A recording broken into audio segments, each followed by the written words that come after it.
The Supreme Court has rescheduled the oral arguments on the consolidated petitions challenging the transfer of PhilHealth funds. The oral arguments that were originally set on January 14, 2025 have been moved to February 4. The reason for the rescheduling was not immediately clear. In October, the High Tribunal issued a temporary restraining order or TRO stopping the further transfer of the PhilHealth funds. The petitioners argued that the transfer was unconstitutional and threatens the implementation of the Universal Healthcare Act.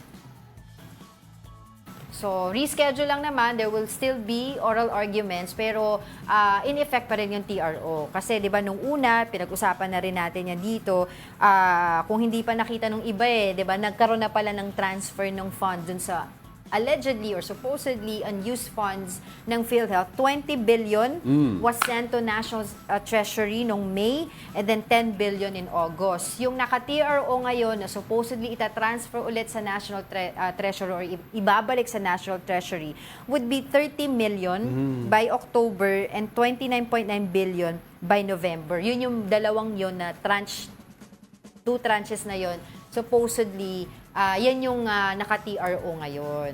Pwede ka na sa Kongreso. Bakit? Talagang, parang si congressman may notes hindi kasi na syempre, aral. 'di ba? Kasi Hindi, pwede na. sinasabi din kasi ng ng Department of Finance, 'di ba? Sabi nila, tama naman ginawa namin, mas maganda nga nakunin na itong mga supposedly idle funds or unused funds kaysa daw mangutang ulit tapos mag-impose pa ng more tax. Pero syempre, ang sinasabi on the other side of the fence, ng mga grupo na nakakita nito, hindi naman din para dyan, 'di ba? Yung pondo na yan. Para dapat i-expand nyo pa yung sa healthcare system para maintindihan natin. ng kababayan natin kung anong ibig sabihin ng lahat na ito. Kung naalala nyo sa panahon ng Pinoy administration, yung kinakagalit ng marami yung disbursement, ano ba yung DAP?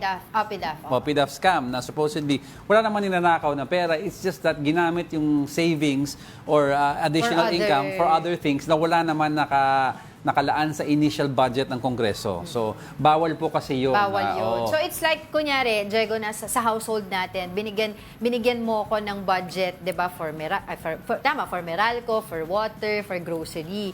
Naubusan, nagastos ko na yung, or may extra ko dun sa pang Meralco. Ginamit ko ngayon si pang Meralco dun, dinagdag ko sa grocery. Parang ganun yung... Although sa bahay, hindi po bawal yan. Okay lang naman. At saka pag sinabi ko, okay lang, di ba?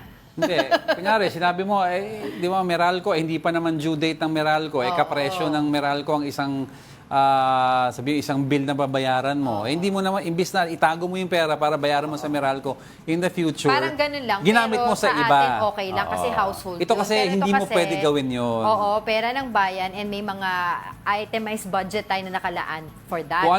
Kung ano in-approve sa Kongreso during yung budget, yun budget dapat approve, gamitin. doon mo gagamitin dapat yun. Pero ang sinasabi nga nila dito, doon sa pera sa PhilHealth, ang dami pa palang sobrang pera ng PhilHealth. Ba't hindi nyo bayaran yung backlog nyo sa mga ospital na may dapat kayong bayaran? I-expand yung mga healthcare act natin, 'di ba? Yung sa mga merong mga may sakit. Dahil yung ibang mga cases na na-report natin, 200,000 yung bill nila. Yeah. Only 10-15,000 yung nakuha nila from PhilHealth, etc. So, tatlo yung pending petitions before the Supreme Court against PhilHealth transfer, totaling 89.9 billion. Yun yung grupo, of course, ng One Sambayan nila, retired Chief Justice Carpio, tapos grupo din nila Senator Coco Pimentel, and of course, Bayan Muna. Yan yung mga grupo na nagsampa ng kaso.